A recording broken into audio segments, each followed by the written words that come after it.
Hi, this is T.H. Cohane for Solar Cities and the University of South Florida's Patel College of Global Sustainability.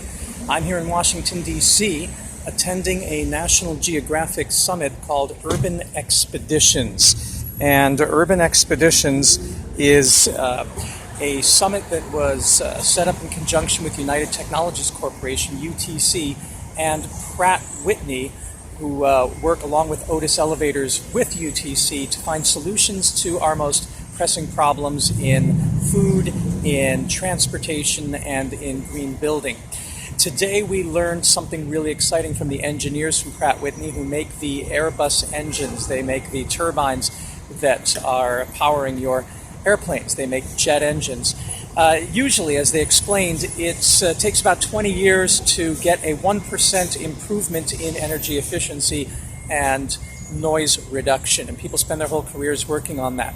And they've been working steadily toward that from a baseline, mind you, where actually jet engines are the most efficient transformers of energy into motion that we have. Of all the other types of machinery, jet engines are the most efficient. And that means for all those people, those haters out there who say that Al Gore shouldn't be flying around spreading messages of climate change, or for that matter, I shouldn't be traveling with National Geographic around the world talking about sustainability because of my carbon footprint. Actually, as we learned from the engineers who've actually been doing the studies for the past several decades, per mile of travel, jet travel is actually the most efficient and releases the least carbon per mile traveled of any other form. So if you thought that taking the train or riding in a car or anything other than walking or bicycling or canoeing was a better use of your travel time, that actually turns out to be false from an engineering point of view.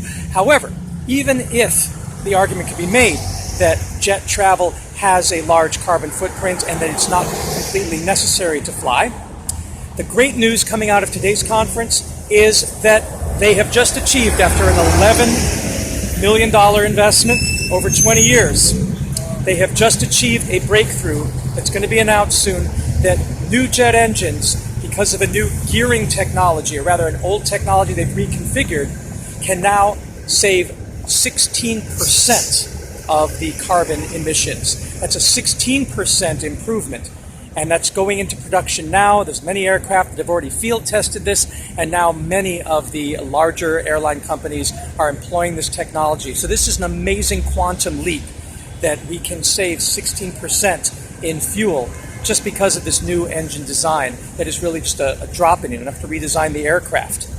So that's incredible. And then there's other things they talked about today, like flying triangle-shaped wings that will definitely improve the fuel efficiency.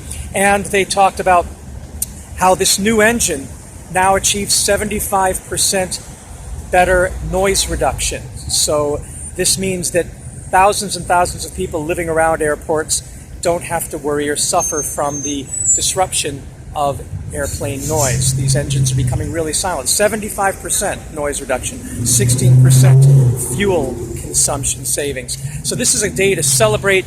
There's a lot of other great ideas that were being put up in this summit that we had. Of course, I was talking about home biogas and the next-gen kitchen that we're working on at USF with NASA.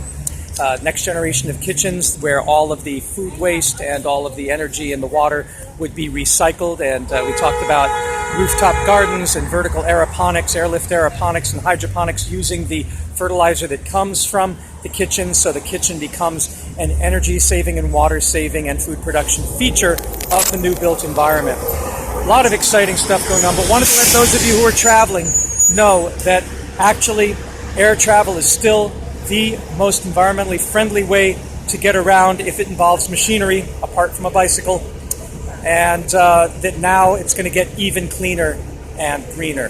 So watch this space. There's exciting things happening and room for hope.